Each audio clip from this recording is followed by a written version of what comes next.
రక్షకుడైన యేసుక్రీస్తు వారి పరిశుద్ధమైన నామములో వచ్చింది అందరికీ హృదయపూర్వకంగా దేవుడి యొక్క పరిశుద్ధ గ్రంథం నుండి మాటలు చేసుకుందాం.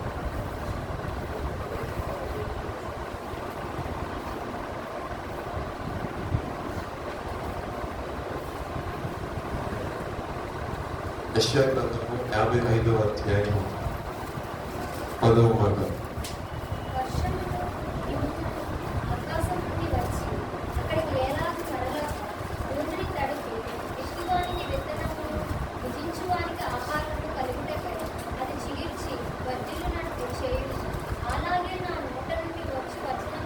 అలాగే నా నోట నుండి వచ్చిన ఉండును నిష్ఫలముగా నా యొద్దకు మరలక అది నాకు అనుకూలమైన దానిని నెరవేర్చు. ప్రార్థన చేసుకున్నాం. మహాపరిశుద్ధుల గొప్ప తండ్రి, నీకు స్తుతులు స్తోత్రాలు చెల్లిస్తున్నాను. అది ఇంతవరకు పాటల ద్వారా మీ నామాన్ని మహిమ తెచ్చుకున్నారు. నీకు స్తోత్రాలు ప్రభా. ఆరాధనలో పరిశుద్ధాత్మ దేవుడిగా మీ మా మధ్య మీ సంచారం చేసేందుకు స్తుతులు చెల్లిస్తున్నాం. కొన్ని నిమిషములు ప్రభా నీ మాటలను ధ్యానిస్తుండగా పరిశుద్ధాత్మ దేవుడిగా ప్రభా ఈ సంఘాన్ని ప్రభా ఆవరించండి. నిలబడిన నన్ను ప్రభా కొన్ని నిమిషం మరుగుపరిచి అయా నీదైన శనిలో నీదైన కోణంలో ప్రభా సంఘంతో మీరు మాట్లాడి అయా నా తండ్రి మీరు మాత్రం నమ్మ తెచ్చుకున్నామని క్రీస్తు యేసునామములో అడుగుచున్నాము తండ్రి, ఆమేన్. దేవుడి యొక్క పరిశుద్ధ గ్రంథంలో చూసినట్లయితే ఈ రాత్రి కాల సమయంలో చెప్పాల్సిన మాట ఏంటంటే దేవుని యొక్క మాట ఎన్నటికీ నిష్ఫలము కానేరదు. ఇక అంశం ఏంటంటే దేవుని యొక్క మాట ఎప్పటికీ నిష్ఫలం కానేరదు. అంటే ఆయన ఒక మాట సెలవిస్తే, ఆయన ఒక మాట గన తన నోటి నుండి రిలీజ్ చేస్తే అది ఎప్పటికీ కూడా నిష్ఫలం అనేది కాదు, ఖచ్చితంగా అది నెరవేర్చబడుతుంది.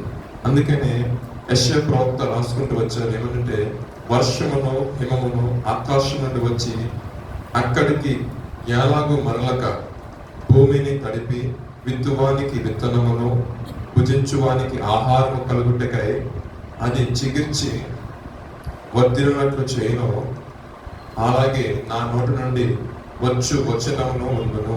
అంటే మనం చూసినట్లయితే వర్షమును కురిపించేది ఆయనే. వర్షం ఎందుకు పంపిస్తున్నాడు దేవుడిని? ఫర్ ఎగ్జాంపుల్ భూమి మీద కన్నా వాటర్ లేకపోతే ఏమవుతుంది? జీవం అనేది 100% ఉండదు. ఏ మొక్క ఉండదు, ఏ మనుషుడు ఉండదు. ఎందుకంటే ఉన్న నీరు, ప్రతి నీరు కూడా త్రాగటానికి యోగ్యమైన నీరు కాదు. సముద్రం వాటర్ మనం తాగలుగుతామని పోయి అదే చక్కగా శ్రేష్టంగా మంచి ప్లేస్లో పడుతున్న వాటర్ వర్షం వాటర్ తాగదు. వర్షం వాటర్ని చూసినట్లయితే చాలా వైట్, చాలా నీట్గా ఉంటుంది వాటర్. బోర్ వాటర్ తీసుకొని, ఎగ్జాంపుల్ చెప్తాను, బోర్ వాటర్ తీసుకొని ఇంటి దగ్గర ఉన్నప్పుడు ఒకసారి కారు కడిగాను, వర్షం ఒకసారి కారులో వదిలేయండి. బోర్ వాటర్లో నుంచి తర్వాత మీరు ఎండిపోయిన తర్వాత కొన్ని రకాలైన డాట్స్ కనపడతాయి. కానీ వర్షం వాటర్తో కలిగినప్పుడు ఎక్కడ డాట్ నీట్గా ఉంటుంది. అంటే మాట చెప్పండి, వర్షము అనేది, వర్షపు నీరు అనేది చాలా శ్రేష్టమైనది, చాలా శుభ్రమైనది. సార్ నేను చెప్పబోయే మాట ఏంటంటే దేవుని యొక్క పరిశుద్ధ గ్రంథంలో వర్షానికి, అంటే ఆకాశం నుండి కురి వానకి చాలా ఇంపార్టెన్స్ ఉంది. అదే వర్షాన్ని పరిశుద్ధాత్మతో కంపేర్ చేశారు చాలా మంది భక్తులు. యేసుప్రభువు వారు కూడా ఆయన ఉన్న దినాల్లో తుఫాను రేగినప్పటికీ, ఆకాశంలో అలసలు రేగినప్పటికీ, నాలుగు ఇబ్బందులు ఆయన ఒక మాట అనేసరికి అన్ని ఆయన హ్యాండ్ ఓవర్ ఉన్నాయి కాబట్టి అక్కడ ఆగిపోయాయి. ప్రవక్తలు చాలా మంది ప్రవచించారు 3-4 సంవత్సరాలు వర్షం పడద్దు అని, అలాగే అది ఆగిపోయింది. కానీ అబ్జర్వ్ చేసినట్లయితే ఆ 3.5 సంవత్సరాలు ఏం జరిగిందంటే భయంకరమైన కరువు అనేది నడిచింది.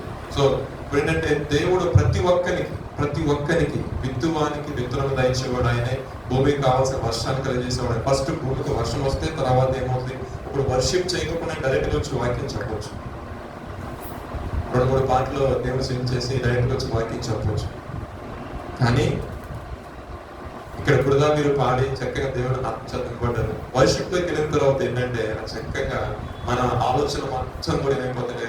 నేను ఫర్ ఎగ్జాంపుల్ మీరు పాట పాడుతున్నప్పుడు నేను ఏదో ఆలోచిస్తూ ఉండవచ్చు, లేదంటే పలానా ప్రజలు పాట పాడుతున్నా ఆ చరణం గురించి ఆలోచిస్తూ ఉండవచ్చు. కానీ ఎప్పుడైతే వర్షిప్లోకి వస్తామో అప్పుడు ఏమైపోతుంది? అందరి మనసు ఏమైపోతుందంటే యాక మనసు అయిపోతుంది. ఏమైపోతుందండి? యాక మనసుతో ఏం చేస్తాము? దేవుడిని ఆరాధిస్తాం. ఈ ఏక మనసు ఆరాధించినప్పుడు ఏమవుతుందంటే ఒక విత్తనం వేయబడుతుంది. దేవుడు పరిశుద్ధాత్మల వర్షం అనేది కుమ్మరించినప్పుడు ఏమైందంటే మన జీవితాల్లో ఫలింపు అనేది ఉంటుంది. సో ప్రతి చర్చెస్ లో వర్షిప్ అంటే పెద్ద పట్టించుకోవడానికి కాదు, కానీ ప్రవచనాత్మకంగా ఏవి చెప్పిన ప్రవచనే కావచ్చు, జకర్యా గ్రంథంలో రాయబడిన ప్రవచనే కావచ్చు, ఏది ఏమైనప్పటికీ కూడా సంఘ ఆరాధనలో ఆరాధన అనేది వచ్చేసింది. దేవునికి స్తోత్రం, హల్లెలూయా. ఇదివరకు సంఘంగా కూర్చొని 4 దేవుడు మాట్లాడుకొని 2 పాటలు పడేసి వెళ్ళిపోయారు. కానీ ఇప్పుడు మారింది. ఆత్మతోనూ సత్యంతోనూ దేవుణ్ణి ఆరాధించే గడియలు వచ్చాయి. యేసుప్రభు గారు ఉన్నప్పుడే ఆ స్థలం మందికి అడిగింది కదా, మా పితరులు ఉన్నత స్థలం మీద దేవుని ఆరాధించారు, మరి ఇప్పుడు అంతకెళ్ళి ఆయన వెతకంటే అదేం అవసరం లేదమ్మా. ఆత్మతోనూ సత్యముతోనూ ఆరాధించే వారిని దేవుడు. ఇప్పుడు ఆత్మతోనూ సత్యముతోనూ ఆరాధించాలంటే దేవుని ఆత్మచేత మనం నింపబడాలి. దేవుని ఆత్మచేత మనం నింపబడాలంటే నేను జస్ట్ జనరలైజ్ చేసి మాట్లాడు. ఈ బిజీ స్కెడ్యూల్స్ లో మనం వెళ్తున్న జీవిత యాత్ర ఏమంటారు కదా, దాంట్లో మన కష్టానికి లేదంటే మన ఆలోచనలన్నీ కూడా ఎలా ఉంటాయంటే బిజినెస్ మీద ఫోకస్ చేసుకుంటాం, స్టూడెంట్స్ అనుకో కెరీర్ మీద ఫోకస్ చేసుకుంటాం, ఇక మ్యారేజ్ అయిన నెక్స్ట్ ఫ్యామిలీ ఎలా బిల్డప్ చేసుకోవాలని అదర్ యాక్టివిటీస్ మీద ఫోకస్ చేస్తాం. కానీ అందరూ కలిసి ఒకే ప్లేస్ లో వచ్చి ఒకే సమయంలో ఆరాధించేటప్పుడు మనం వర్షిప్ అనటారు కదా. సో అన్నింటిని విడిచిపెట్టి మన ఇంటిగా నుంచి వచ్చానంటే కాసేపు అక్కడ ఇంటిగా అలా ఆలోచిస్తాం, ట్రావెల్ చేస్తాం వరకు చాలా, కానీ అన్నింటినీ విడిచిపెట్టేది ఒకే క్షణం వర్షిప్ చేసే టైం. ఆ టైంలో దేవుడు మనం ఏం చేస్తాం, పరిశుద్ధాత్మ చేత ఆవరిస్తాం. ఆవరించినప్పుడు ఏమైంది, మనకు జీవితంలో వేరడు ఆయన వచ్చి ఆలోచించడం అంటే భూమిని మెత్తగా దున్నేయడం. ఏంటంటే ఇప్పుడు వాక్యం అనే వ్యక్తులకు నీలో పడింది అనుకోండి, మరి ఆ కావాల్సిన ఆ నీరు అనేది పరిశుద్ధాత్ముడు అనుగ్రహించి దాన్ని ఫలభరితంగా మారుస్తాం. అయితే ఈ రాత్రికాల సమయంలో చెప్పబోయే మాట ఏంటంటే, ఆయన సెలవిచ్చిన మాట అంట అది నెరవేర్చేంత వరకు నిష్ఫలం కాదు. ఆ మాట ఒకసారి చదవండి.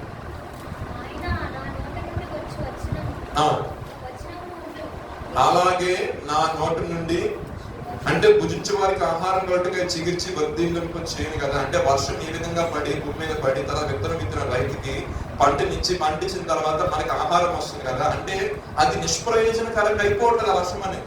మీకు అర్థమవుతుందా? అలాగే నా నోటి నుండి బయలు వెళ్ళిన వాక్కు అది ఎప్పటికీ నిష్ఫలం కాదు. ఆ వాక్కును గ్రహించి ఆ మార్గం నడిచిన వారి యొక్క జీవితం కూడా ఏ విధంగా ఉంటుందంటే ఆశీర్వాదకరంగా దీవెనకరంగా ఉంటుందని పరిశుద్ధ గ్రంథం సెలవిస్తుంది. అది నాకు అనుకూలమైన దాన్ని నెరవేర్చును, నేను పంపిన కార్యమును ఏం చేస్తుందంటే సఫలము చేస్తాను. ఇక్కడ మనం ముందుగా చూసుకోవాల్సిన మాట ఏంటంటే, ఈ రోజు రాత్రి కలిసి అన్ని పాయింట్స్ కావాల్సింది ఒక్క మాటనే కావాల్సిన ఆశపడుతున్నాను.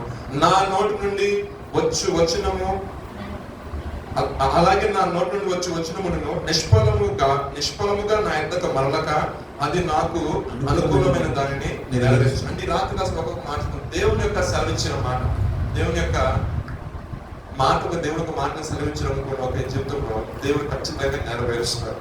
గత 2 రోజుల క్రితము మనకు PMS జరిగింది. దేవుని ఏమో అర్థం చేశాడు, కుడి వైపునకును నువ్వు ఎడమ వైపునకును వ్యాధి అనంటది కదా. అయితే దీనికంటే ముందు దేవుడు తలబెత్తిగాను దర్శనరీతిగాను మన భవిష్యత్తు గురించి కావచ్చు, మన ఆత్మీయస్థితి గురించి కావచ్చు, ఏదైనా కావచ్చు, కొన్ని హెచ్చరికలు కావచ్చు, కొన్ని దర్శనాలు కావచ్చు, కొన్ని కళ ద్వారా కానీ దేవుడు మాట్లాడవచ్చు.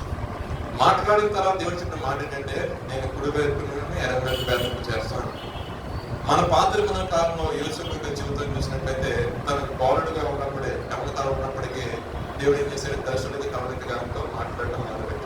ఆయన ఎప్పుడు ఊహించుకోలేదు, ఒక ప్రాంతంలోకి వెళ్తానని అనుకోలేదు, అందరూ వచ్చి నమస్కారం చేస్తానని అనుకోలేదు. కానీ దేవుని యొక్క అనాది సంకల్పం, దేవుని యొక్క ఏర్పాటు, దేవుని యొక్క సంకల్పం, దేవుని యొక్క ఏర్పాటు ఉంది కాబట్టి దేవుడు ఒక మాటను సెలవిచ్చినప్పుడు ఎవరైతే దేవుని యొక్క భక్తులు ఉన్నారో, ఎవరైతే ఆశ కలిగి ఆ మాట మీద ఆసక్తి కలిగి ఉంటారో వారి జీవితంలో దేవుడు కార్యం జరిగిస్తారు. అయితే ప్రభు సెలవిస్తున్న మాట అంటే, నేను ఒకవేళ నేను మాటని సెలవిస్తే అది ఖచ్చితంగా నెరవేర్చబడుతుంది.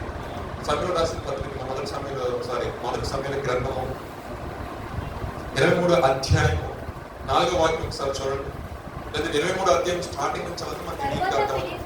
తరువాత ఫిలిష్తీయులు కెయీలా మీద యుద్ధము చేసి దోచుకొనుచున్నారని దావీదునకు వినబడెను. అంతటా దావీదు నేను వెళ్ళి ఫిలిష్తీయులను హతము చేయుదునా అని ఫిలిష్తీయులను హతము చేయుదునా అని యెహోవా యొద్ద విచారణ చేయగా యెహోవా యొద్ద విచారణ చేయగా ఆ, నీవు వెళ్ళి ఫిలిష్తీయులను హతము చేసి ఆ. కెయీలాను రక్షించమని దావీదునకు సెలవిచ్చాను. చాలు. అయితే దేవాతి దేవుని దగ్గరికి వెళ్ళి ఈయన ఒక మాట అడిగాడు. ఎందుకంటే కెయీలా దగ్గరికి వాళ్ళు ఫిలిష్తీయులు వచ్చారు, వాళ్ళ ధాన్యాన్ని, వాళ్ళ యొక్క వస్తువులు, వాళ్ళ సామగ్రి మొత్తం దోసుకొని పోతున్నారు, మనం యుద్ధానికి వెళ్ళమంటావా వద్దా, ఇది నీ చిత్తమేనా, ఒకవేళ నీ యుద్ధానికి వెళ్తే ఏమైనా నష్టపోతానా, లేదా యుద్ధం జయం వస్తుందా అని ఎక్కడ విచారణ చేస్తున్నాడు? యెహోవా యొద్ద విచారణ చేశాడు. యెహోవా యొద్ద విచారణ చేసినప్పుడు ప్రభు సెలవిచ్చిన మాట ఏంటంటే, నువ్వు అక్కడికి వెళ్ళు, నీకు యుద్ధంలో చేయమొస్తుందని ప్రభు చెప్పాడు. అయితే పక్కన ఉన్న జనాంగం అంటారు, మేము యూదయ దేశంలో ఉన్నాం కదా, ఆ కయ్యలో ఎవరున్నారు, ఫిలిష్తీయులు ఉన్నారు కదా, మరి మేము అక్కడికి వస్తే ఇప్పటికీ ఇక్కడ ఉంటేనే మాకు భయం వేస్తుంది, ఆ జనాంగాన్ని చూస్తే అప్పసి మేము వాళ్ళ ఉంటే మేము నిలబడలేము. చూడండి, ఒక ధైర్యవంతుడు పక్కన ఒక పిరికోడు అనుకోండి, ఆ ధైర్యవంతుడికి కూడా పిరితనం కలగదు. ఒక మంచి ఆలోచన గల వ్యక్తి పక్కన అనుమానస్తులు అనుకోండి, ఆయనకి రాని అనుమానాలు మొత్తం కూడా పక్కన వస్తాయి. వాళ్ళైతే యథార్థంగా చెప్పే మాట ఏంటంటే, ఇక్కడే మేము అదిరిపడి వస్తున్నాం, ఎవరి గురించి ఫిలిష్తీయులను బట్టి. నువ్వు డైరెక్ట్ గా ఎక్కడ రమ్మంటున్నావు, కేరళ దగ్గర రమ్మంటున్నావు, అంటే యుద్ధం ముందుకు రమ్మంటున్నావు, అక్కడ యుద్ధం జరుగుతున్నారు. మరి అక్కడికి వచ్చిన తర్వాత వాళ్ళని చూసేసరికి మాకు గుండె జరిగింది, మేము ఇబ్బంది పడతాము, ఇంకొకసారి అడిగాను. మరలా దావీదు గారు తప్పదుగా మరి వెళ్ళి మరలా ప్రభు దగ్గరికి వెళ్ళి ఆయన విచారం చేశారు. చదవండి ఆ మాట కింద చదువుకుంటాను. నీవు లేచి కేయిలకు వెళ్ళుము, ఫిలిష్తీయులను నీ చేతికి అప్పగించుదని యెహోవా సెలవీయగా దావీదును అతని జనులను కేయిలకు వచ్చి ఫిలిష్తీయులతో యుద్ధం చేసి వారిని లెస్సగా అర్థం చేసి వారి పశువులను దోచుకుని వచ్చింది. దేవునికి స్తోత్రం. ఇలా చూడండి, ఇక్కడ ఏమని చెప్తున్నా, దేవుడు సెలవిచ్చిన మాట చొప్పున మనం వెళితే అది ఎప్పటికీ విజయమే కానీ అపజయం పాలు కాదు. మన స్వంత నిర్ణయంతో, స్వంత ఆలోచనతో మనం డెసిషన్స్ తీసుకొని చేయి కాలిపోయిన తర్వాత మనం వచ్చేసి చేయి కాలిపోయింది అంటే ఆయన పనికి ఏం చేస్తాం? దావీదు తన యొక్క జీవితంలో ఒక మిస్టేక్ జరిగిన తర్వాత కంప్లీట్ గా దేవుడికి సరెండర్ అయిపోయాడు. అయిపోయిన తర్వాత ఏ డెసిషన్ తీసుకోవాలి, నాకు మొత్తం నువ్వు చెప్పండి, నీకు చెప్తే నేను పని చేస్తాను. విచారణ చేశాడు, జనాన్ని చూసుకున్నాడు. యుద్ధానికి వెళ్ళినప్పుడు జనంలో ఉన్న బలహీన ఉంటారు, అందరూ బలవంతులు, పక్కన బలహీనలు ఉంటారు. బలహీనం యొక్క మాటలు బట్టి మరలా దేవుని దగ్గరికి వెళ్ళి విచారణ చేసినప్పుడు ఖచ్చితంగా ఫిలిష్తీయులందరూ నీ చేతికి అప్పచెప్తారు. ఇప్పుడు గట్టిగా వచ్చిందన్నమాట మాట, గట్టిగా చెప్పారు, అందరూ నీ చేతికి అప్పచెప్తా అన్నప్పుడు లెస్సగా వారిని ఓడించి వారి పశువుల్ని, వాళ్ళకున్న ఆస్తిని అంతా కూడా తీసుకొని రావడం జరిగింది. ఆదరణ నుండి ఆ కైలలో ఫిలిష్తీయుల బాధ అనేది లేదు. ఎవరిని బట్టి మీరు చూసినట్లయితే ఆయన నోటి నుండి ఏదైతే మాట బయట వెళ్ళిందో ఆ మాటని ఆయన రూఢిగా నెరవేర్చుటకు సమర్థుడు. దావీదు యొక్క గొప్పతనం కాదు, కానీ దావీదులో ఉన్న మంచిని బట్టి దేవుడు నా హృదయానుసారుడు అన్నాడు. అందుకే దావీదు మాట్లాడితే దేవుడు కూడా దావీదుతో మాట్లాడేంటంటే, దావీదు కంటే మరి సౌలు గారు ముందుగా దేవుడు ఏర్పరుచుకున్నాడు కదా, సౌలు గారితో కూడా దేవుడు మాట్లాడదు కదా. అదే సౌలు గారు మాట్లాడుచుకుంటాడు. 28వ అధ్యాయం 6వ వచనం ఒకసారి చదవండి. 28 స్టార్టింగ్ నుంచి చదివితే మీకు అమ్మ 28 మొదటి నుంచి చదువు. ఆ దినములలో ఇశ్రాయేలుతో యుద్ధము చేయవలెనని సైన్యములకు సమకూర్చి యుద్ధమునకు సిద్ధపడగా ఆకీషు దావీదును పిలిచి, నేను దండెత్తగా నీవును నీ జనులను నాతో కూడా యుద్ధమునకు బయలుదేరి రావాలనని పరిష్కారంగా తెలుసుకోమనగా దావీదు, ఈ దాసుడనైన నేను చేయబోవు కార్యము ఏదో అది నీకు ఇప్పుడు తెలుసుకొందువనని. అందుకు ఆకీషు, అలాగైతే నేను ఎప్పటికీ నాకు సంరక్షకుడుగా నిర్ణయించునని. అది కదమ్మా, యాక్చువల్గా ఏంటంటే సమూయేలు చనిపోయిన తర్వాత సౌలుకి ఫిలిష్తీయులు వస్తారు యుద్ధం చేయడానికి. ఆలోచన విషయం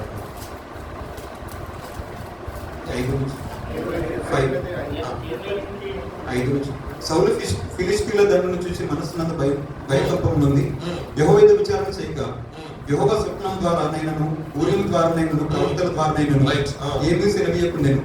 అప్పుడు సౌలు, నా కొరకు మీరు కర్ణపిశాచం గల యొక్క శ్రేణి కనుగొనుడి, నేను పోయి దాని చేత విచారణ చేస్తునని తన సేవకులకు ఆజ్ఞయిగా వారు చిత్తము యజ్ఞంలో కర్ణపిశాచం గల యొక్క ఉన్నదని అతనితో చెప్పిరి. కాబట్టి సౌలు మారువేషం ధరించి వేరుబట్టలు తొడుక్కొని ఇద్దరు మనుషులు వెంట పెట్టుకుని పోయి రాత్రి వేళ ఎదురుకు వచ్చి. ఒక నిమిషం అండి, ఇక్కడ చూడండి. దావీదు దేవుడి యొక్క విచారణ చేసినప్పుడు దావీదునకు దేవుడు ఒక మాట సెలవిచ్చాడు, ఆ ప్రకారంగా నేను జీవించాడు. అదే కాలంలో చూసినట్టే సౌలు కూడా యెహోవా యొక్క విచారణ చేశాడు. చేసినప్పుడు ఏం జరిగింది? సౌలుకి ఏం రాలా, రెస్పాన్స్ రాలా ఆయన దగ్గర నుంచి. సరే, ఆయనకి రాకపోయింది, పక్కన ఉన్న ప్రవక్తల ద్వారా వస్తుందంటే వాళ్ళ దగ్గర నుంచి రాలా. అసలు ఆ సౌలుకి దేవుడి విచారణ సందర్భం ఎందుకు వచ్చిందంటే, ఆ దినాల్లో సమూయేలు చనిపోయాడు. సమూయేలు ఏదైనా విషయం యుద్ధం చేయమంటే చేసేవాడు, సమూయేలు వద్దంటే ఆగిపోయాడు. ఇప్పుడు సమూయేలే ఎవరు లేదు. ఇప్పుడు ఏంటిది? ఓన్ డెసిషన్ తీసుకోవాలి. ఓన్ డెసిషన్ తీసుకోవాలి అంటే ఖచ్చితంగా దేవుడితో మాట్లాడాలి. దేవుడితో మాట్లాడి ప్రార్థన చేస్తున్నా అప్పుడు రెస్పాన్స్ రావాలి. కనీసం సేవకుల ద్వారా వస్తే సేవకుడు కూడా కాము ఈయన హృదయం ఏముందని పరిశీలన చేసుకోలేదండి. ఏదైతే దేవుడు చేయొద్దన్నాడో ఒక టెన్షన్ లాంటి ఒక టెన్షన్ వాతావరణం ఏర్పడిపోయింది. ఎందుకంటే శత్రువులు వచ్చేసారు, శత్రువులు ముట్టడికి పెంచేశారు. ఇప్పుడు నా పరిస్థితి పరిస్థితులు నా మీద వచ్చేస్తాయి, రాజ్యం పోతుందని కంగారులో ఉన్నాడు. కానీ దేవుడు నాతో ఎందుకు మాట్లాడలేదు అని తన పర్సనల్ కంటే తాను అనాథ చేసుకోవాలి. నాతో ఎందుకు దేవుడు మాట్లాడలేదు, ఆయన ఎందుకు బాగున్నాడు, అదేం కాదు, ముందు నా రాజ్యం ఎక్కడ పోద్దాం అని చెప్పేసి ఆయన ఏం చేశాడంటే, ఆయనే ఆ రాజ్యంలో ఉన్న సౌది గారులను, కర్ణపిశాచ మంత్రగారులను, ఇంకా శకునగారులు అందరినీ కూడా ఆయనే తరిమి కొట్టాడు. ఇప్పుడు సమస్య వచ్చేసరికి దేవుడు మాట్లాడలేదు కాబట్టి అని ఎక్కడికి వెళ్ళాడంటే, దేవుడు ఏదైతే ఎక్కడికి వెళ్ళొద్దన్నాడో ఆ ప్లేస్కి వెళ్ళాడు. కర్ణపిశాచం గల ఆ వ్యక్తి అంటే ఆత్మ కలిగిన వ్యక్తి ఎవరు కనిపెట్టండి. ఆ వ్యక్తి దగ్గర నేను కూర్చుంటాను. నేను ఆ సమయంతో మాట్లాడినప్పుడు యాక్చువల్గా అక్కడ జరిగిన సందర్భం ఏంటంటే, అక్కడ ఎవరెవరు లేరు, కానీ ఎక్కడ లేకపోయినా ఎప్పుడు మనం దాకుంటారుగా అలాంటి ప్లేస్ మనకి మారు వస్తుంది అంటే చూడండి, గుర్తింపు లేని స్థితిలోకి మాత్రం జరిగింది. కొంతమంది జీవితంలో అంటే దేవుడు ఎడబాసిన తర్వాత వాళ్ళ బ్రతుకులు అలాగైపోతాయంటే మారిపోతాం. మనం ఇంతవరకు కలుగున్నాడు తెగసారిపోయి. ఎందుకంటే దేవుడు ఒక్కసారి చేయి పెట్టాడు అంటే వాళ్ళ బ్రతుకు అదో పాత్రలోకి వెళ్ళిపోతాం. అందుకే యెహోవాను పిలిచిన జనులు శ్రమల పాలవుతారు అని పరిశుద్ధ గ్రంథం.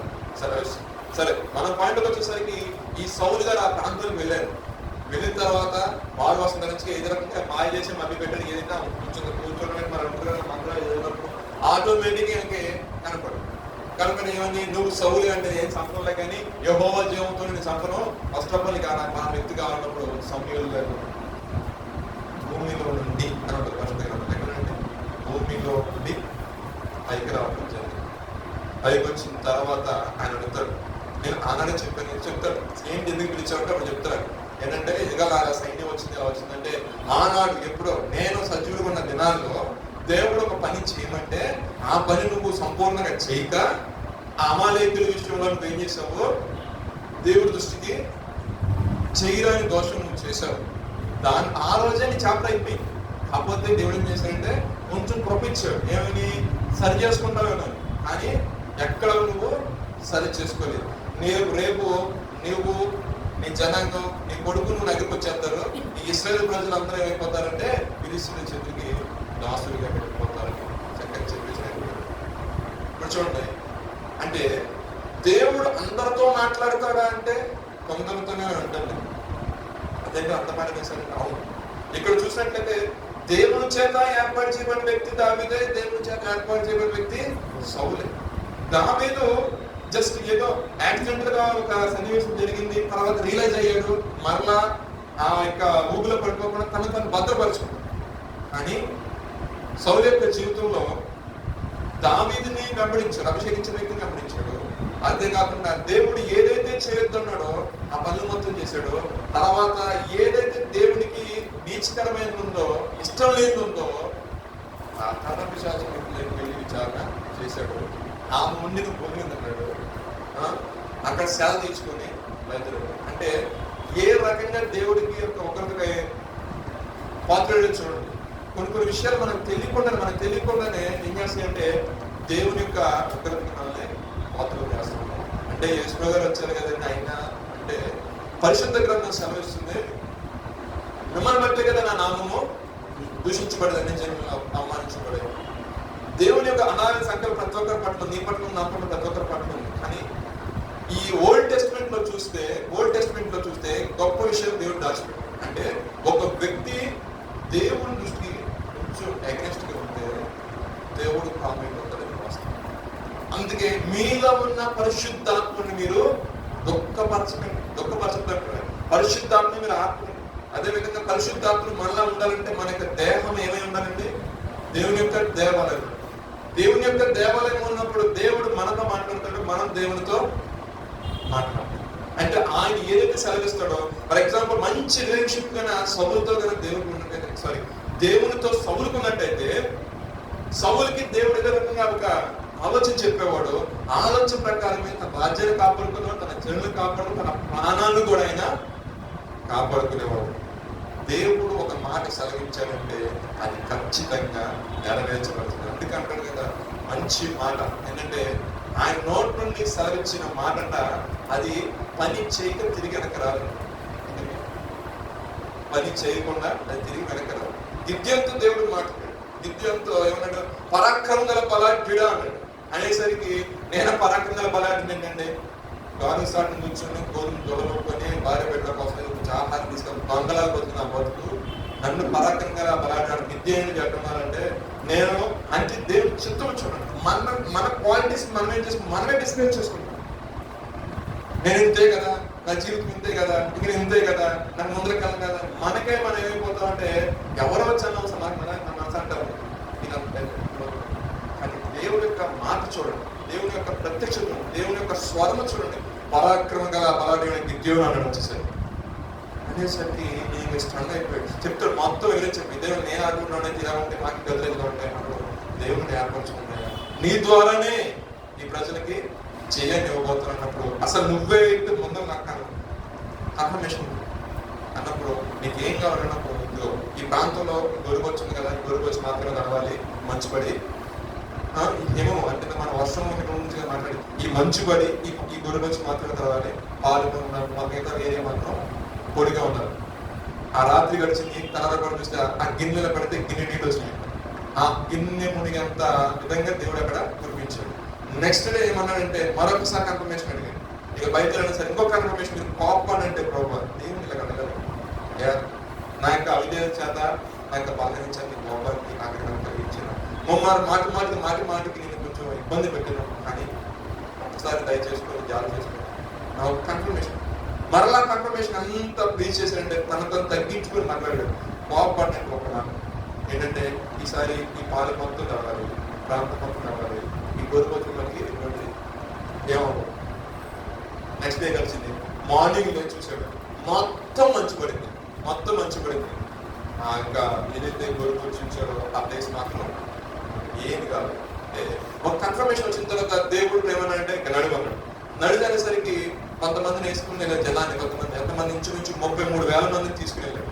దేవుడు అన్నాడు వాళ్ళు చూస్తే మెంటదండలో ఉన్నారు, నీ జనాన్ని చూసి ఎంతమంది తీసుకెళ్ళిపోయి నేను ఏమేమి జయం పొంది చేసుకుని అనుకుంటారేమని చెప్పి దేవుడు ఏమన్నాడు. 10 రోజుల తర్వాత అరే వస్తున్న సైన్యంలో వాళ్ళని చూస్తుంటే మా గుండె జారిపోతున్నాయి, మా వల్ల కాదని వాళ్ళు పంపించారు. ఓకే అంటే శ్రమలు, ఇబ్బందులు, కష్టాలు చూసి మా వల్ల కాదు, ఆ భక్తి మేము చేయలేము, ఆ ఉపవాసాలు మేము వదలేము, మమ్మల్ని రిక్తుగా మార్చుకొని ఇక ఇన్ని ఆశలు ఉన్నాయి, ఇన్ని అంతస్తులు ఉన్నా సరే మేము అన్నింటినీ విడిచిపెట్టకుండా ఏమి నేను ఒక మీద వచ్చి ఆడ కూర్చొని అయ్యా మేము పాపలు నాయన అని మేము చేయగలం. మనం పంపించే వాళ్ళు నీకు అర్థమైంది అనుకోండి.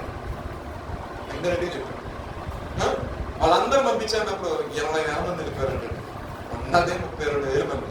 దాని 20,000 మంది పోతే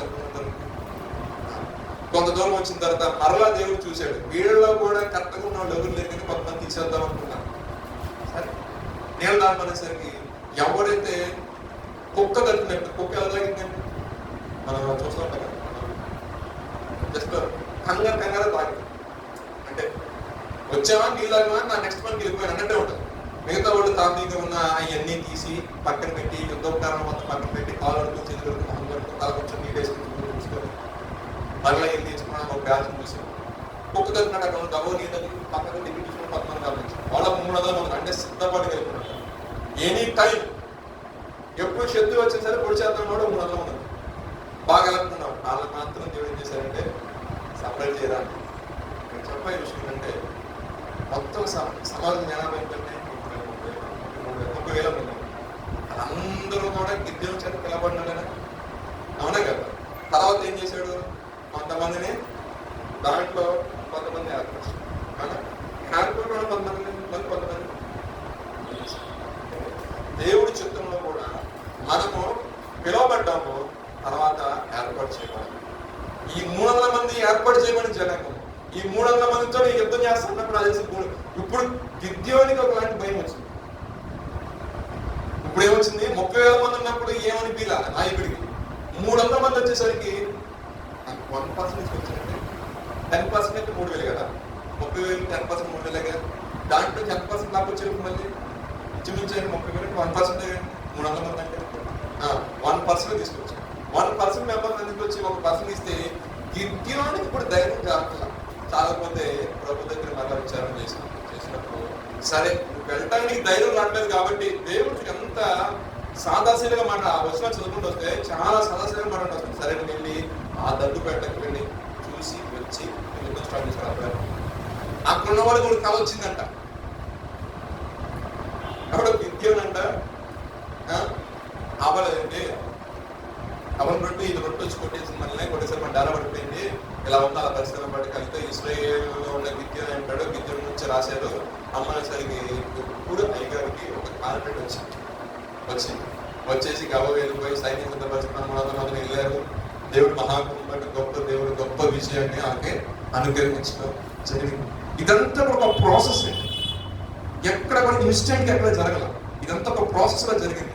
అంటే శత్రువు వచ్చాడు, శత్రువుని ఒక దెబ్బ కూడా పంపించామనుకో, 10 మంది కాదు 100 మంది కాదు 1,00,000 మంది వచ్చినా సరే చిన్న సైన్యంతో ఓడించి వీరి పక్షం ఉన్నవాడు ఎవరండి, లోపల ఉన్న వారి కంటే గొప్పవాడు. అంటే ఇప్పుడు ఒక వ్యక్తిని చూసి కొంచెం 10 మంది దెబ్బడిన 10 మంది తర్వాత వెనకాల సీఎం సపోర్ట్ అనుకోండి, ఎగ్జాంపుల్ చెప్తాను, జనరలైజ్ చేసి ఆ పర్సన్ సింగిల్ గా పోయి నడుగుడు కొడుకోరు, అదిలో వచ్చేవాళ్ళు దొరికిపోయి. ఎందుకని బలం. ఇప్పుడు ఈ జనాంగానికి ఈ గిద్యోని యొక్క బలం ఏమి ఉంది, దేవుడే కదా. దేవుడు ఇప్పుడు ఏంటి, దేవుడు థింక్ చేశాడు ఏంటంటే వీరిని మామూలుగా 20,000 మంది 30,000 మంది తీసుకెళ్తే ఓడించవచ్చు, ఎదురు చేసుకోవచ్చు. కానీ ఘనత ఒక భయం అనేది వీళ్ళ పక్షాన్ని దేవుడు ఉన్నాడు అన్న భయం అనుకుంటుంది. కానీ వీళ్ళ పక్షాన నేను ఉన్నాను, ఎందుకంటే వీళ్ళు నా జనాంగము, వీళ్ళ జోలికి వస్తే నా కనుగుడ్డు ముట్టినట్టే అని ఒక్కరిని ఎన్నికైన వాడిని ఉపయోగించి లేపి నిలబెట్టి వాడు మాట్లాడి వాళ్ళు దర్శనమిచ్చి వాళ్ళలో అవిధేయత వాళ్ళలో పిరిగాత్మ వస్తే ఆ పిరిగాత్మ తీసేయడానికి దేవుడు ఒక ప్లేస్ కావాలని చెప్పి అక్కడ వాళ్ళకి దర్శనమిచ్చి వాడితో మాట్లాడి వీళ్ళు ధైర్యపరిచి యుద్ధం చేయించి జై జీవితం వచ్చి ఆయన ఏం చేశారంటే నేను వీళ్ళ పక్షం ఉన్న వాడిని దేవుడు స్తోత్ర హల్లెలూయా. చూడండి, చాలా విషయాల్లో దేవుడు సుస్పష్టంగా క్లియర్గా మనం మాట్లాడుతాం, చాలా విషయాలు మనం కృంగిపోతాం, చాలా విషయాలు మనం ఏంటంటే బలహీనలు అయిపోతాం. కానీ మనము అప్పుడు ఆ టైంలోనే ఎవరో ఒక నోటి ఒక మాట సంగీతం వెళ్తున్నా ఈ సభకు ఏదైనా ఒక శ్రేష్టమైన మాట. ఎందుకంటే చూడండి, వాడు దేవుడు ఎరగని జనాంగం, ఎవరో విద్యని వాళ్ళని కూడా కళ్ళగల్లగా వచ్చిందా లేదా, వాళ్ళ డిస్కషన్ లోనే విద్య నుంచి బయటకు వచ్చింది. అంటే దేవుడికి పక్షపాతం లేదు, కానీ దేవుడు రివీల్ చేస్తాడు. కానీ ఆత్మ కలిగిన వాడు దాన్ని గ్రహిస్తాడు. గిద్యోనికి దేవుడు ఆత్మ కలిగి ఉన్నాడు కాబట్టి, దేవుడితో కనెక్టివిటీ ఉంది కాబట్టి వాడు మాట్లాడకుండానే వాళ్ళకి క్లారిటీ లేకపోయినా విషయం ఇది అర్థమైపోయింది, ఇది నా గురించి మాతృ జీవితం కోసం. అంటే ఆత్మ కలిగిన వారికి ఆత్మ ఏ విషయమైన సంగతి తెలియజేస్తుందో అది ఈజీగా గ్రహిస్తుంది. దేవుడికి స్తోత్రం హల్లెలూయా. ఇంకొక మాట చెప్పి ముగిస్తాడు, ద్వితీయ తీసుకుని 32 వాక్యం.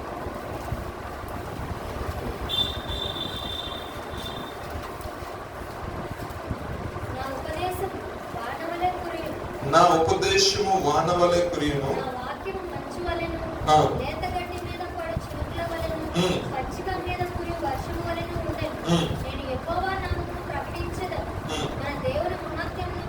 చాలండి చాలు, మరొకసారి చదవండి. నా ఉపదేశము వానవలే కురియును, పచ్చిక మీద కూడి వర్షము వరకు ఉంటుంది. చాలు చాలు. ఈ రెండింటి వల్ల బెనిఫిట్ ఏంటంటే ఫలింపే ఉంటుంది, అభివృద్ధి ఉంటుంది. వర్షము పడినా, వర్షాకాలం అయిపోయిన తర్వాత మన ఇండియాలో ఇమ్మీడియట్ గా స్టార్ట్ అయ్యే సీజన్ ఏంటంటే వింటర్ స్టార్ట్ అవుతుంది. వింటర్ కొంతకాలం తర్వాత మంచు స్టార్ట్ అవుతుంది. వేసవ కాలం అనేది కొన్ని నెలలు, ఒక 2-3 నెలలు ఉంటుంది. మరలా అగైన్ మనకి వర్షాకాలం స్టార్ట్ అవుతుంది. అంటే ఈ యొక్క వర్షాకాలము వింటర్ తీసేసి ఈ వేసవకాలాన్ని శ్రమలు అనుకోండి, కొంచెం అనుకోండి. శ్రమలు అనేది ఈజీగా ఉంటారు. 43 డిగ్రీల సెంటీగ్రేడ్ అవుతుంది. హాస్టల్లో బెడ్ పడుకొని బెడ్ కాలిపోతుంది. లోపలికి వచ్చి బయటకు వచ్చి ఎండిపోయినా సెంట్రల్ ఏసీలో కూర్చున్నప్పుడు చెమట పట్టారని వర్షం కాదు, శ్రమ కాదండి, ఘోరమైన శ్రమ అని మీరు అనుకోండి. ఎందుకంటే మహా ఎండకు కాలిన అని ఒక మాట పరిస్థితున్నారు. అయితే చెప్పిన మాట అంటే అలా అనుకుంటే వర్షాకాలం ఆయన వర్షం కురిపిస్తున్నాడు. అదేవిధంగా వింటర్ వచ్చేసరికి ఆ యొక్క మంచు వచ్చి అన్ని చిన్న చిన్న లేత మొక్కలు అంటే అప్పుడప్పుడు ఎదుగుతున్న దేవుడు ఆత్మగారు అదేవిధంగా అభివృద్ధి అలా కానీ ఇక్కడ సందర్భం ఏంటంటే ఏ మొక్క ఎవరికొకరు చేత అది నాటబడాలి, ఎవరికొకరు చేత అది పోషించబడాలి, ఎవరికొకరు చేత అది ఇరవైపడాలి. దాని నుంచే కొరింథీ రాసిన మొదలు 3వ కొరింథీ రాసిన పత్రిక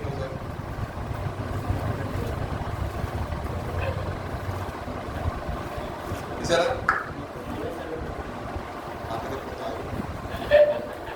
సరే, 2వ మొదటి కొరింథీ రాసిన పత్రిక 3వ అధ్యాయం 6వ వాక్యం తీయండి ఒకసారి.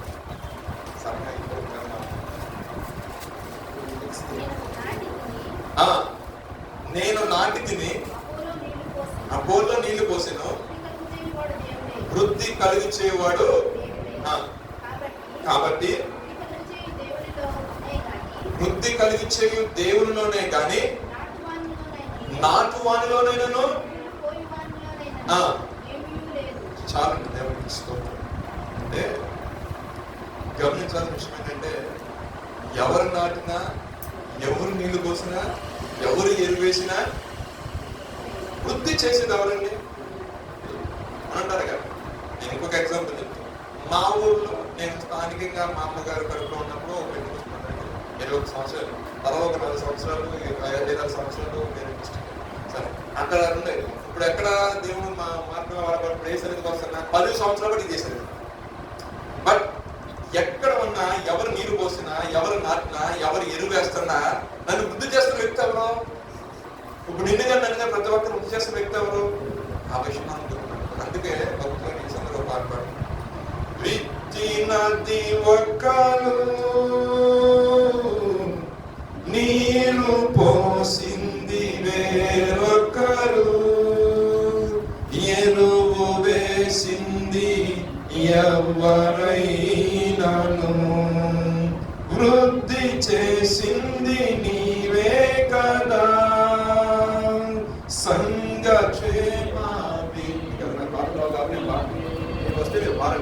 సంఘ క్షేమాభివృద్ధి కొరకే ఈ పరిచర్య ధర్మంలో నాకు నియమించు. మాస్టర్ గారిదైనా లేదంటే బ్రదర్ గారి పరిచయం వాడబడుతున్నా దేవుని దృష్టిలో ఏముందంటే జత పని వారమై ఉన్నాం. ఏమంటే మా ఇద్దరి యొక్క ఆలోచన ఒక విధానం ఏంటంటే నీరు కట్టే విధానము. ఒకరు ఆయన నాటుకుంటూ వెళ్తారు, ఒక ఆయన నీరు కట్టుకుంటూ వస్తారు, ఒక నీరు వేస్తూ ఉంటారు. కానీ వృద్ధి పొందించేది ఎవరంటే ఇక్కడ ఒక తర్కం జరిగింది అపోస్తుల గురించి, లేదంటే అపోలో ఎవరు, ఇంకా ఆయన ప్రజలు ఉపదేశకులు ఎవరైనా సంపూర్ణ జరిగినప్పుడు ఆయన చెప్తున్న మాట అంటే ఎవరు ఏం చేసినా మనమంతా ఏమంటే పరిచయంలో ఉన్నవారంటే దేవుడి వాక్యం ప్రకటిస్తున్న అందరూ కూడా దేవుని యొక్క జత పరివారమై. రాత్రికాలం చెప్పే విషయం ఏంటంటే మన యొక్క జీవితంలో దీవెనకరమైన వర్షము మన జీవితంలో కురిసింది అనుకోండి, అది మనకి ఎన్నటికీ ఆశీర్వాదమే. దీవెనకరమైన వర్షము ఎలా కురుస్తుందంటే దేవుని యొక్క సన్నిధి ఉందంట, దేవుని యొక్క పర్వతం దగ్గర కొంతమంది జనులు నివసిస్తున్నారంట. ఆ జనుల యొక్క జీవితంలో క్షేమం ఉందంట, అభివృద్ధి ఉందంట. ఎందుకంటే దీవెనకరమైన వర్షాన్ని దేవుడు వారి పక్షాన కురిపిస్తారు. అదే మాట చూసి ముగిస్తాను. చూడండి, ఎస్కే 34 వాక్యం చదివినట్లయితే వారిని నా పర్వతము చుట్టుపట్ల స్థలంలోను దీవెనకరముగా చేయదును.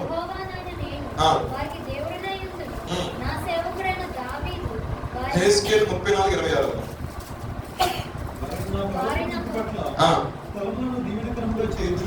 ఋతువుల ప్రకారం వర్షం వారిని నుంచి వ్యాపి వారిని ఆ పర్వతం చుట్టుపట్ల ఆ, స్థలములను ఆ, దీవెనకరంగా అంటే చేయండి. రెండు ఉన్నాయి. అంటే ఆ జనాంగాన్ని అదే విధంగా ఏదైతే దేవుని యొక్క పర్వతం ఉందో, యెరూషలేము పర్వతం ఉందో ఆ చుట్టుపక్కల స్థలములను దీవెనకరంగా చేయను, ఋతువు ప్రకారము వర్షం కురిపించేదను, వర్షము కురిపించును. దీవెనకరము వర్షములు ఇక్కడ అదంతా దీవెనకరముకు వర్షం అంటే మన యొక్క జీవితంలో ఏ వర్షం ఉండాలండి? దీవెన అనే ఒక వర్షం ఉండాలి. అందుకనుకోండి మనకి జయం ఉంటుంది, జయం ఉంటుంది. ఇది ఎలా చెప్తారు అంటే ఐగుప్తులో నుండి వాగ్దాన భూమిలోనికి మోషే గారు ఇశ్రాయేలు జనాంగాన్ని తీసుకొస్తున్నప్పుడు ఎర్ర సముద్రం అడ్డంగా వచ్చినప్పుడు అప్పుడు వాళ్ళమే జై జీవితం అంటే ఐగుప్తుల సైన్యమే జై జీవితం పొందడానికి దేవుడు ఏం చేశారంటే తూర్పుగా విడిచారట. ఫస్ట్ ఎర్ర సముద్రం పాయైపోయింది. అయినా వాళ్ళు వెంబడిస్తున్నప్పుడు ఒకేసారి మెరుపులు, ఒకేసారి వర్షం దిగొచ్చారు. ఎన్ని రకాల ప్రభు దిగి రకాల ఒక బెల్లబడ్డారు జనాన్ని. మరలా అడ్రస్ లేకుండా వెళ్ళిపోయారు. మరలా వాళ్ళు తిరిగి చూద్దామని అక్కడ కూడా ఇప్పుడు చూస్తున్న ఈ ఐగుప్తులు మరలా మీరు ఇప్పుడు కూడా అదే మాట దేవుడు నెరవేర్చి పడేశాడు. గొప్ప మాట అంటే దీవెనకరమైన వర్షం, జయంతో కూడిన వర్షం. జీవితంలో వారి జీవితంలో దేవుడు ఏం చేశాడు? గొప్పగా వారిని ఆశ్రయించారు. అందుకే ఆకాశం అను ఒక మంచి ధరణిని నీకోసం నేను తెలుసుకున్నాను. ఆ తెలిసినప్పుడు దీవెనకరమైన వర్షం మన జీవితంలో పడిందనుకోండి, అది మన జీవితంలో ఎప్పటికీ ఆశీర్వాదకరం. ఇంకో మాట చెప్పి ఇంకో మాట చూస్తే 10వ అధ్యాయం ఒక హోషేయ గ్రంథం 10వ అధ్యాయం 12వ వాక్యం చూస్తే నీతి వర్షం ఉంటుంది. నీతి వర్షం, నీతి ఫలించినట్లు మీరు విత్తనము వేయడి, ప్రేమ అను కోత మీరు కోయడి. చాలా మరొకసారి చదవండి. నీతి ఫలించినట్లు అంటే దేవుని యొక్క వాక్యాన్ని మీ హృదయంలో విత్తండి. దానివల్ల మీకు ఏమవుతుందంటే మీలో ఉన్న దేవునికి ఇష్టమైన క్రియలు ఫస్ట్ ఆఫ్ ఆల్ బయటకు పోతాయి, మీరు నీతి మూలంగా ఫలిస్తారు. నెక్స్ట్ ఏంటంటే ఇంకా మాటలు చదువుకుంటూ వచ్చారనుకోండి, మన యొక్క జీవితంలో నీతి అనే కార్యాలు కనపడతాయి. నీతి అనే కార్యం కనపడినప్పుడు నీతి అనే వర్షం దేవుడు మన మీద కురిపిస్తాడు. మన యొక్క జీవితాలు ఫలభరితంగా ఉంటాయి. అంటే ఇక్కడ ఈ వాక్యము అనగా మనకి క్లియర్ గుర్తు రావాల్సింది ఏంటంటే యేసు ప్రభువు వారు మన జీవితంలో అనుకోండి, ఆయన గుణలక్షణం ఏదైతే ఆ గుణలక్షణం మొత్తం మన జీవితంలో పరిచయం అనుకోండి, ఆయన్నే మనం రిప్రజెంట్ చేసే వ్యక్తిగా ఉన్నాం అనుకోండి, ఆటోమేటిక్ గా పాపం మనకి మన మీద అధికారం ఉంటుంది. పాపం మన మీద ఎన్నటికీ ఏలుబడి చేయని విషయం వేశారు. అందుకే నీతి అనే వర్షమైన మన మీద కురిపిస్తారు. ఇంకొక మాట చూసినప్పుడు జకర్యా గ్రంథం 10వ అధ్యాయం చూసినట్లయితే కడవరి వర్షం ఉంటుంది. కడవరి వర్షం, ఈ కడవరి వర్షం గురించి కూడా సేవకులు చాలా మంది చెప్తా ఉంటారు. అంటే తొలకరి వర్షం కురిపిస్తాడు దేవుడు, కడవరి వర్షం. అందుకని అంటారు మన ఊర్లో అంటారు తొలేకాసు అంటారు. మన సైడ్ పల్లెటూరు తొలేకాసు వచ్చింది ఏంటంటే ఆ జల్లు జరిగిన తర్వాత ఫస్ట్ టైం ఏ వచ్చింది కదా తొలి అంటే చెప్తారు. మరో లాస్ట్ ఇయర్ అని డిసెంబర్ జనవరి వచ్చేసరికి ఏమంటారంటే ఇక లాస్ట్ పంట పైరు వర్షం, కడవరి వర్షం. అంటే మేము విత్తనం నాటడానికి వర్షం కావాలి, అదే విధంగా విత్తనం బలం పొందాలని మరలా కోతకు వచ్చే టైం వరకు చుక్కలుగా వర్షం పడుతుంది. దాని బలం దానికి సారం తీసుకుంటుంది. బ్యాగ్స్ ఎలా చెప్తారంటే మొక్కజొన్న చేతి పెట్టాలి బాగా అర్థమైంది.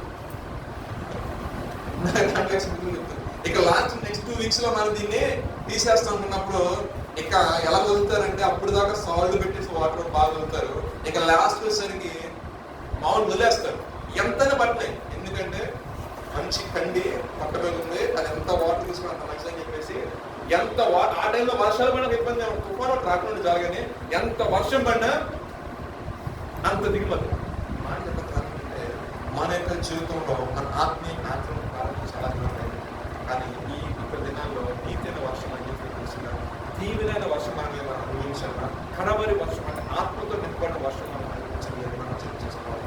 సరే ఏది విధంగా మన యొక్క జీవితం ఎక్కడ కూడా ఎండిపోకుండా ఆయన హిమమును వర్షము మన మీద కురిపిస్తున్నాడా లేదా, ఇవన్నీ పక్కన పెడితే ఆయన మనతో మాట్లాడుతున్నాడా, ఆయన సెలవిచ్చిన మాట నిజంగా మన యొక్క జీవితంలో నెరవేర్పులోకి వస్తుందా, ఒకవేళ నెరవేర్పులోకి రాకపోవడానికి ఏమైనా అడ్డంకులు ఉన్నాయా, ఏమైనా ఆటంకులు నేను చెప్తున్నాను యెషయా గ్రంథం ద్వారా నేను దీవించబడిపోవడానికి మిమ్మల్ని లేదా మిమ్మల్ని ఆశ్రయించబడిపోవడానికి కారణం ఏమీ లేదా బాబు, ఇగో మీరు చేసిన దోషాలు మీరు చేసిన అతిక్రమణలే అడ్డుగా వస్తున్నాయి. ముందు అడ్డుపడిన అడ్డురాన్ని తీసుకొని యేసుప్రభువుకి మీకు ఇచ్చాను, ఆయన నామములో మీరు ప్రార్థన చేయండి. ఆయన నామములో ఆయన ఏ విధంగా శరీరధార మీద ఏ విధంగా అయితే ఆయన జీవించున్నాడో ఆయన లైఫ్ లో ఒక రోల్ మోడల్ గా పెట్టుకోండి. మీకు ఏ వ్యక్తి పెట్టుకుని అసలు ఆయనే పెట్టుకుని రూమాలు పెట్టుకోండి. ఆయన ఏదైతే ఉపదేశం చేశాడు, ఏదైతే క్రియలను చెప్పాడో ఆ క్రియలు అనుసరించి వారు కానీ ఒక్కరికైనా ఒక్కరు ప్రేమ కలిగి మీరు నడిచేటంటే నీతి అనే ఒక ఫలం మీకు పట్ల వస్తుంది. ఆ నీతి మిమ్మల్ని ఆశీర్వాదం నడిపిస్తుందని దేవుడు వాక్యం సెలవిస్తుంది. చివరిగా యెషయా గ్రంథము 45వ అధ్యాయము 8వ మాట, ఆకాశం అంట నీతిని కురిపించినట్లు అంతరిక్షమా మహావర్షము వర్షించును. భూమి నెరల విడిచి రక్షణ ఫలించినట్టు. అంటే ఎండిపోయి బ్రద్దలైపోయి ఉన్న హృదయాల్లోనికి ఈ వర్షం వచ్చింది అనుకోండి, ఆటోమేటిక్ గా గ్యాప్ ఫీల్ చేస్తుంది. అంటే మూడుబడిన జీవితాలు కొన్ని ఉంటాయి. ఎన్నిసార్లు చెప్పాను ఏమనుకుంటా, మొద్దుబడిన హృదయాలు ఉంటాయి. కన్నీటి ప్రార్థన చేసుకుంటారా బాబా, కన్నీటి ప్రార్థన చేసుకుంటా, జీవితంలో మార్గంగా ఆశీర్వదకరంగా ఉంటే సేవకులు ఎత్తులు కూడా చెప్తారు. ఎందుకని మీరు ఆశీర్వదించబడితే మిమ్మల్ని బట్టి మీ కుటుంబాలు ఆశీర్వదించబడతాయి, దేవుడు నామం మహిమపరచబడతాయి. కానీ ఒక్కరు చదవండి, భూమి నెరలు విడిచి రక్షణ ఫలించినట్లు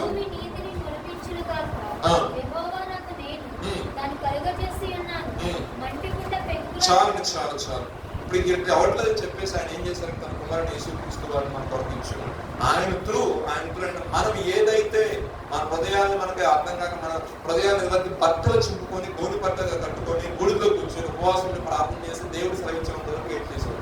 కానీ ఇప్పుడు మరి అన్ని మామూలుగా ఆయన ఏం చేశాడంటే మనకు కూడా ఏంటంటే కొంచెం సింప్లిఫై చేసే విషయాలు ఏంటంటే, ఇది ఎలా చేంజ్ చేసిన మీరు ఆ కుమారుడు నామం ఇస్తాను, ఈ నామంలో నుంచి మీరు ప్రార్థించి ఎప్పుడైతే నువ్వు ప్రార్థన చేస్తా ఉంటావో ఉచ్చరింపశక్యంగా నువ్వు మూలుగులతో ఎలా ప్రార్థన చేయాలో ఆత్మ నడిపించు. ఎందుకంటే ఆయన శరీరధారిగా ఉన్న దినాలలో ఆయన అంగీకరించడానికి మహారోదనతోనూ వేదనతోనూ కన్నీటితోనూ తను తాను దేవుడికి ఆ ఆత్మ ఏం చేస్తుందంటే మనల్ని దేవుడికి ఎలా తీసుకెళ్ళాలి, దేవుడు ఏ రకంగా ప్రార్థన చేస్తే మన ప్రార్థన జవాబిస్తాడు, మనం యొక్క జీవితం ఏ రకంగా ప్రార్థన చేస్తే మార్చబడుతుంది, ఆయన కృపకి ఏ విధంగా మనం పాత్రగా కాగలుగుతాం అనే విషయాన్ని ఆ పరిశుద్ధాత్మ ఏం చేస్తాడంటే ఆ ఆత్మ మూర్తులతో మనం ప్రార్థన చేయించి మనకి ఏం చేస్తాడంటే గొప్ప డెలివరీ ఈ విషయంలో మనం ఏంటంటే ఆయన మాట పడుకోవాలి. దావీదు విచారణ చేశాడు, దావీదు దేవుడు మాట్లాడాడు, గిద్యోను దేవుడి దగ్గరికి వెళ్ళాడు, కన్ఫర్మేషన్ తెచ్చుకున్నాడు. కొంచెం పెద్దతనం వచ్చినప్పటికీ కూడా మరలా ప్రార్థన చేసుకున్న దాన్ని బట్టి ప్రభు కోపగించుకోలేదు. దేవుడు ఒక విషయం గుర్తుపెట్టండి, ఒక విషయాన్ని పదే పదే దేవుడు ఎప్పుడు కోపడు, కానీ అడిగే ఒక విధానం ఉండదు. రాష్ట్ర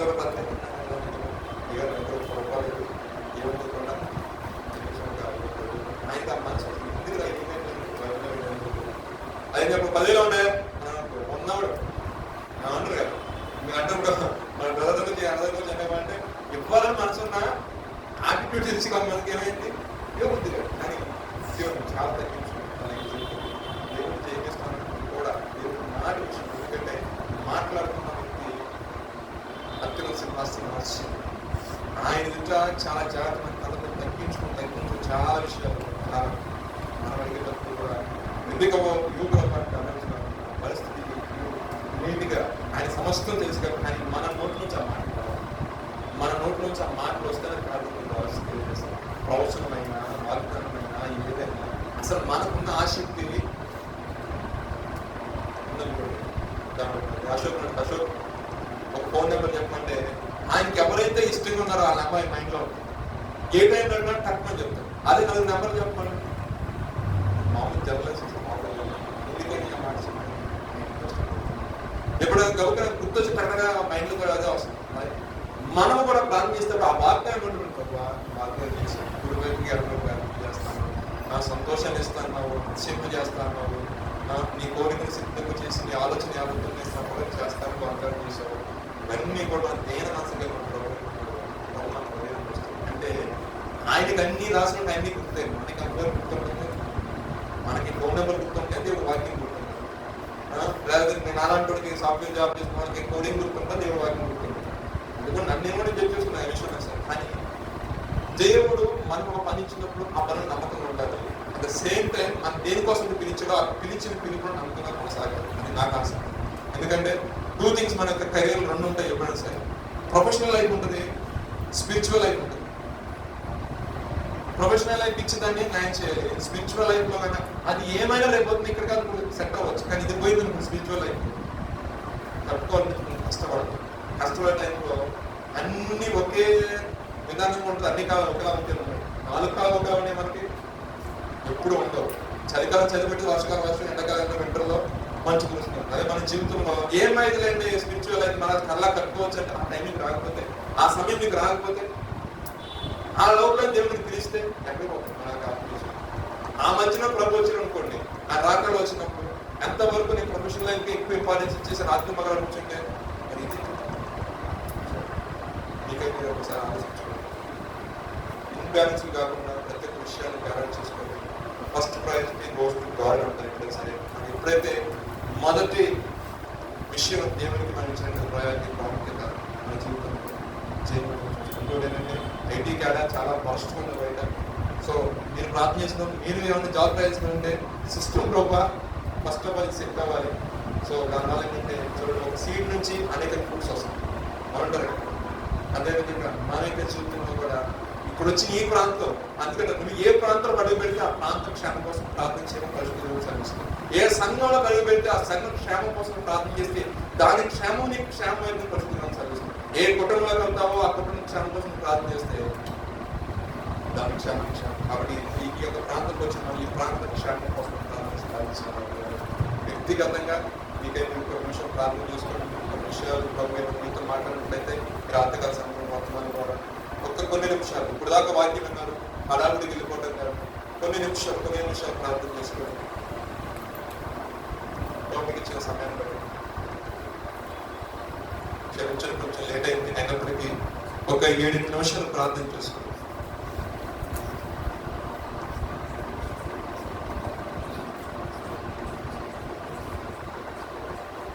ప్రభా, దీవెనకరమైన వర్షంతో దీవించు, నీతికరమైన వర్షం నాకు కడవలి వర్షము బాగా పొందుకున్నట్లుగా ఆత్మలో ప్రభా, అతను ఉద్యోగం ప్రభా రేఖతో ఉన్నట్టుగా ప్రభా కడవలి వర్షాన్ని కూడా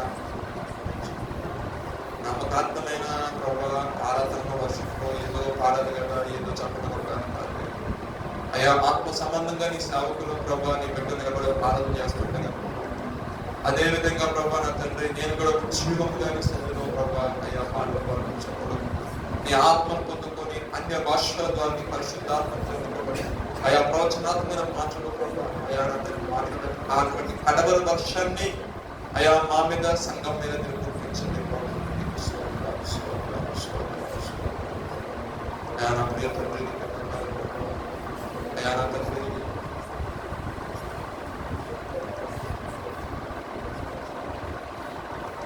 భూమిలో నుంచి ప్రభా నా తండ్రి నీతి మరుచుకుంటూ నా ప్రభా అంతరిక్షంలో నుండి వర్షానికి ప్రభా నీ కుమారుడు యేసు క్రీస్తు వారిని ప్రభా కొరకు అయా నా తండ్రి అయా వీటిలో వారిపోయి ప్రభా నిష్ప్రయోజనకరంగా అయా నా తండ్రి అయా బలరంగసి ప్రభులతో ప్రభా తుప్పలతో ప్రభా అయా నా తండ్రి నిష్ప్రయోజనకరంగా అయా సత్తు లేని భూమిగా ఉన్న మా బ్రతుకుల్లో మా జీవితాల్లో ఒక మంచి వర్షాన్ని నీ కుమారుడు యేసు క్రీస్తు వారి ద్వారా మాకు అనుగ్రహించారు. అయా మా బ్రతుకులు మీరు సరి చేశారు. అయా నా తండ్రి మా యొక్క ప్రభా నా తండ్రి మూడు వారిపై మా జీవితాలను ప్రభా అయా నా తండ్రి అయా నిస్సత్తు గల మా యొక్క బ్రతుకులు మా భూములని ప్రభా నా తండ్రి మా జీవితాలని ప్రభా మీరు దున్ని ప్రభా అయా నా తండ్రి ప్రభా మేలుకర వర్షాన్ని నింపి ప్రభా విత్తనాలను నాటి ప్రభా నా తండ్రి నీరు కట్టి ప్రభా అయ్యా ఎరువు వేసి ప్రభా నా తండ్రి వృద్ధులు దించావు ఇంతవరకు మీకు స్తోత్రాలు ప్రభా. నీతి ప్రభా మొలిచినట్లు మా జీవితంలో మీరు కార్యం జరిగించారు, మీకు స్తోత్రాలు ప్రభా. అలాగే నా నోటి నుండి వచ్చిన మాట కూడా అయా నా తండ్రి మీరు చెప్తున్న నా నోటి నుండి వచ్చిన మాట కూడా నిష్ప్రయోజనము కానేక అనుకూలముగా అది సఫలపరచబడిన నా ప్రభా. అవును తండ్రి, పూర్వకాలమందు ప్రభా మా పితరులతో మీరు మాట్లాడిన దావీదుతో మీరు మాట్లాడినప్పుడు అయా దావీదు ఒక్క పాయింట్ మీరు టచ్ చేసాం, కానీ అనేక రకమైన విషయాల్లో దావీదు గారు వచ్చి మీ దగ్గర అయా నా తండ్రి తమ యొక్క విచారణ తన యొక్క విజ్ఞాపన తెలియజేసినప్పుడు అయా దావీదుకి ప్రభా అయా నా తండ్రి చక్కగా ప్రభా మార్గ నిర్దేశం చేసి అయా తన యొక్క జీవితంలో అయా నా తండ్రి గొప్ప జయాన్ని చూసినట్టు ప్రతి విషయంలో ఈ నామ మహిమ కొరకు ప్రభా కుమారుడు ప్రభా నా తండ్రి ముందుకు నడిచినట్లు అయా మీ యొక్క మెలైన స్వరముతో ఆయన యొక్క విచారణ చేసిన ప్రతిసారి కూడా ఆయన అంతా మీరు మాట్లాడి ప్రభా ఆయన నడిపించారు. బట్టి నీకు స్తోత్రాలు. నా హృదయానుసారుడు అనే ఒక సాక్ష్యాన్ని దావీదు పొందుకొని నడుస్తుంది. సౌలు కూడా ప్రభా అయా నా తండ్రి ఎంతగా విచారణ చేస్తున్నప్పుడు అయా నా తండ్రి అతనిలో అయా నా తండ్రి నీదైన స్వభావం లేదు ప్రభా, నీదైన ఆత్మ లేదు ప్రభా. అయా లోక సంబంధమైన విషయాలే ఉన్నాయి, లోక సంబంధమైన కోరికలే ఉన్నాయి, లోక సంబంధమైన ఆలోచన ఉన్న దాన్ని బట్టి ఆయన ఎంత విచారణ చేసినప్పటికీ కూడా మీరు మౌనంగా ఉన్నారు. కానీ ఏం మాట్లాడలేదు ప్రభా. సేవకుల నోటి నుండి కూడా ఏం మాట్లాడలేదు, ప్రవక్తల నోటి నుండి కూడా ఏం మాట్లాడలేదు. ఏదైతే చేయొద్దన్నామో అది చేయుటకు ప్రభా అయా మరలా పూనుకొని అయా కర్ణం శాసిగా వ్యక్తి దగ్గరికి వెళ్ళి ఆలోచన తెలుసుకొని క్షమించబడ్డాడు. అంత మాత్రమే కాకుండా రాజ్యాన్నే పోగొట్టుకున్నాడు. అయ్యో అటువంటి సౌలు లాంటి స్వభావం మాలో ఉంటే కొట్టిపెట్టినాయి. నువ్వు ఏదైతే చేయొద్దన్నావో అది చేయటానికి సాహసించే హృదయం మాలోండి రాత్రి కాల్సిన కొట్టివేయండి ప్రభు. సరి చేసుకొని దావీదు వలె మరలా లోకం వైపు పాపం వైపు చూడకుండా నీ వైపే చూసిన దావీదు నా హృదయానుసారుడు ఏ విధంగా కనిపించుకున్నాడు. విడిచిపెట్టి దాని వైపు మరలా తిరిగి చూసి వారికి కాకుండా బ్రతుకులు మంచి ఉంటాను. అయా నా తండ్రి ధన ఘనతలు హెచ్చించినప్పటికీ అయా పదవులు ప్రభా నా తండ్రి అయా నా తండ్రి హెచ్చిస్తున్న వాటి వైపు చూడక కల్వరి శిలువలో అయా నా తండ్రి మా కొరకు అయా చివరి రక్త బొట్టు వరకు ప్రభు మా కొరకు కాల్చిన నీ కుమారుని యేసుక్రీస్తు వారి వైపు చూసు ప్రభా. ఇదిగో మన తండ్రి మా కొరకు మీరు సిద్ధపరిచిన రాజ్యములో ఆ సింహాసనం యొక్క ప్రభు నేను ఘనపరిచే వ్యక్తులుగా అయ్యా నీ కుమారుని బట్టి సహవారసులుగా మీరు చేసిన దాన్ని చూసినట్లుగా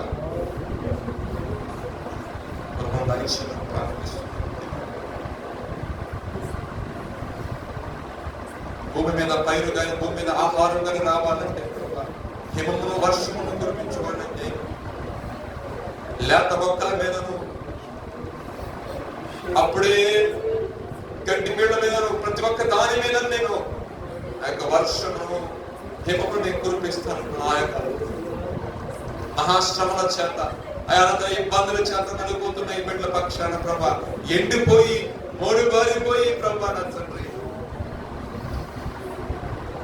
సారము సత్తువ లేకుండా పడి ఉన్న అయ్యా మా జీవితాలలో ప్రభు దీవెన ఒక వర్షాన్ని కుమ్మరించు ప్రభు. దీవెనకరమైన వర్షాన్ని మా మీద ప్రభా అయా కురిపించండి నాయన. మీకు స్తోత్రాలు చెల్లిస్తున్నాం నాయన. ఇది ఫలించడానికి అభివృద్ధి లేదా, ఇది ఇంతేనా అన్న జీవితంలో ఇది ఫలిస్తుంది, దీవించబడుతుంది, దీవెనకరంగా మార్చబడుతుంది. ఇదిగో దీవి మీద ప్రభు యేసు ప్రభు దీవెన వర్షాలు కుమ్మరించున్నాడు అని ఆనాడు గిద్యోని విషయంలో శత్రువులు ఏ విధంగా అయితే ప్రభు అయ్యా గిద్యోని యొక్క రాకను ముందుగానే వారు గమనించి ప్రవచనాత్మకంగా చెప్పారు నా ప్రభు. ఆ బిడ్డల జీవితాల్లో చేయండి బయట ప్రభు ఉద్యోగ పరిస్థితులు అయా అతనికి ఎంతో భయంకరంగా ఎంతో ధైర్యమైన పరిస్థితులు అయినా సరే మా నిరీక్షణ అయినా సరే ప్రభు మా యొక్క ఆధారము అయినా సరే మా పోషకుడు నీవే. ఈ నిరీక్షణ సిగ్గుపరచదు అంటూ ప్రభా మా బిడ్డలు ఉద్యోగ ప్రయత్నం చేస్తున్నాడు. నా ప్రభు నాకు సహాయం చేస్తాడు. గడాంత కడపలో నేను సంచరించిన నీ అబ్బాయిని నేను భయపడు. అదే విధంగా తండ్రి నా ప్రభా మా బిడ్డల విషయంలో ప్రభా అలలే ప్రభా నా తండ్రి పొంగి పొరలేదు ప్రభా అగ్ని జ్వాలలే ప్రభా ఎదురుగా వచ్చినా సరే జ్వాలలో కాల్చలేకపోయే అయా సముద్రపు పొంగు ప్రభావం ముంచేలాకపోయింది నాయన. నీ ప్రజల్ని నీ చిత్తంలో ఉన్న వారిని నీ చేత ఏర్పాటు చేయబడ్డ వారిని ఇదిగో ప్రభా ఆశతో నీ మధ్యలోకి వచ్చి నీ పెట్టు అయా. సాటర్డే ఈవినింగ్ సర్వీస్ అయినా మండే అయా Sunday evening morning evening service ఎప్పుడు ప్రార్థన కాకుండా ప్రభా నీ పాదం దగ్గర కూర్చొని మొరపెడుతున్నాయి పెట్టి చెప్తాను. ఒకసారి చూడండి నాయన, అద్భుతం జరిగించండి, దీవెన కుమ్మరించింది. వారి జీవితాల్లో ప్రభా దీవెనకరమైన వర్షము వారు అనుభవించినట్లు వారి యొక్క ప్రభా వారి శరీరంలో బలహీనతలు కొట్టివేయబడి అయ్యా ప్రతి ఒక్క మరక మలినము కొట్టివేయబడి శుద్ధ సువర్ణంగా వారు మార్చడానికి కృపను దయచేయమని ప్రార్థిస్తున్నాను. ఇష్టంగా వారు మార్చుకున్నాడు. వారు ప్రభు ప్రార్థిస్తుండగా ఎవరైతే చూసి తలలు ఉంచారో, ఎవరైతే ఎక్కిరించారో, ఎవరైతే అవహరణ చేశారో, ఎవరైతే ప్రభు విమర్శించి మాట్లాడారో వారి నోరు మూయమన్నట్లుగా, వారి యొక్క తలల వస్తువులు ఆగమన్నట్లుగా, వారి కళ్ళకు ఒక ఆశ్చర్యము నీవు జీవగల దేవుని పట్ల కార్యము జరిగించిన వారికి సాక్ష్యం ఇచ్చినట్లుగా ఒక అద్భుతం వారి జీవితంలో మీరు జరిగించింది. వారుంటున్న స్థలాన్ని, వారుంటున్న అనుభవం, వారుంటున్న ప్రార్థిస్తున్న గది, ప్రతి ఒక్క అనువుని ప్రభు నీ పరిశుద్ధాత్మత బిడ్డల చుట్టూ కంచి వేయండి ప్రభు. దుష్టుడు ఉండకుండా నీ కంచె భద్రత మా బిడ్డల చుట్టూ ఉంచిన నాయన. ప్రభుతో నీకు ఆశీర్వదించి సంఘముకి ప్రభా తండ్రి అయా తండ్రి ఒక బలమైన స్తంభాలుగా, నీ పరిచర్యలో నమ్మకమైన వారిగా, అయా నా తండ్రి ఇది నా తండ్రి పని, నా తండ్రి పని, నా తండ్రి పని, నాకు అప్పచెప్పిన నేను చేయాలి, ఇది నా బాధ్యత, నా దేవుని యొక్క సన్నిధికి నేను ఎప్పుడు వెళ్ళేది నా అని నా తండ్రి నేను సంతోషించింది అని దావీదు అన్నాడు.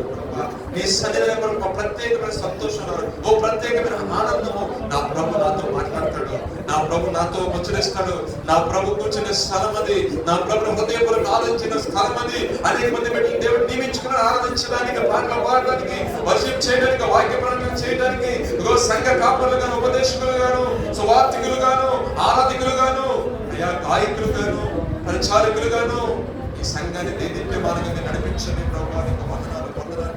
ఇంకా మీరు బలపరిచి నడిపించండి ప్రభా. కుడి వైపునకు గడ వైపును వ్యాపించదు అన్నట్లుగా ఆత్మీయంగా కూడా ప్రతి ఒక్క బిడ్డ ప్రభా అయా నీ నామములో ప్రభా అయా అంతా వ్యాపించినట్లుగా, అయా సాతాను యొక్క బద్ధకం నుండి, అపవాది కోరం నుండి యేసు నామమున మా బిడ్డకు విడుదల కలుగును గాక నా తండ్రి. అయా నా తండ్రి ఇప్పుడు దాకా బంధించిన ప్రతి ఒక్క తాళం తెంపమని గాక నా తండ్రి. అయా కుడి వైపును గడ వైపును ఆత్మకు బలం పొందుకుని మనం వ్యాపించి ప్రభా దీవెనకరంగా, ఆశీర్వాదకరంగా అనేక మంది బిడ్డకి ఆశ్రయపురముగా మీరు మార్చబడుగా మీరు జీవితాలు ప్రభా ఆయన జరిగించండి ప్రభా. అయా నా తండ్రి నీకు వందనాలు. ఇక్కడ ఉన్న ఎక్కడ ఏ చోట ఉన్నా ప్రభా నా దేవుడు నాతో మాట్లాడుతాడు, నెరవేర్చు. ఆయన మాటించిన దేవుడు రూఢిగా, తన సేవకుల ద్వారా మాటించిన దేవుడు ఆ యొక్క మాటను రూఢిగా నెరవేర్చడానికి సమర్థుడు. ప్రార్థన చేసుకున్న ప్రతి ఒక్కరికి అవకాశాన్ని ప్రభు మాకు అనుగ్రహించినాక అయ్యా మరొక్కసారి నీ బిడ్డలకు ఏ యోగ్యత అర్హతని దౌర్భాగ్యం నాకు ప్రభు అయ్యా నీకు బలహీన నాకు ప్రభు కృప అనుగ్రహించండి. నీ బిడ్డలకు ప్రభు వాక్య పరిచయం చేయడానికి సాధనంగా మీరు వాడుకున్న విధానంలో స్తుతులు చెల్లిస్తున్నాం. స్థానిక కుటుంబాన్ని దీవించండి. అయా చేస్తున్న పరీక్షను మీరు దీవించి ఆశీర్వదించండి. ఆయా సహకరిస్తున్న ప్రతి ఒక్క సహోదరి సహోదరు ప్రతి ఒక్కరిని కూడా మీరే ప్రభు పేరు వరుస మీరు ఆశ్రయించి దీవించి మీ సాక్షిగా పెట్టి మీరు వాడుకుంటున్నాం. నాజరేయుడైన యేసుక్రీస్తు వారి పరిశుద్ధమైన పుణ్యనామములో అడిగి ప్రార్థిస్తున్నాము తండ్రి. ప్రభు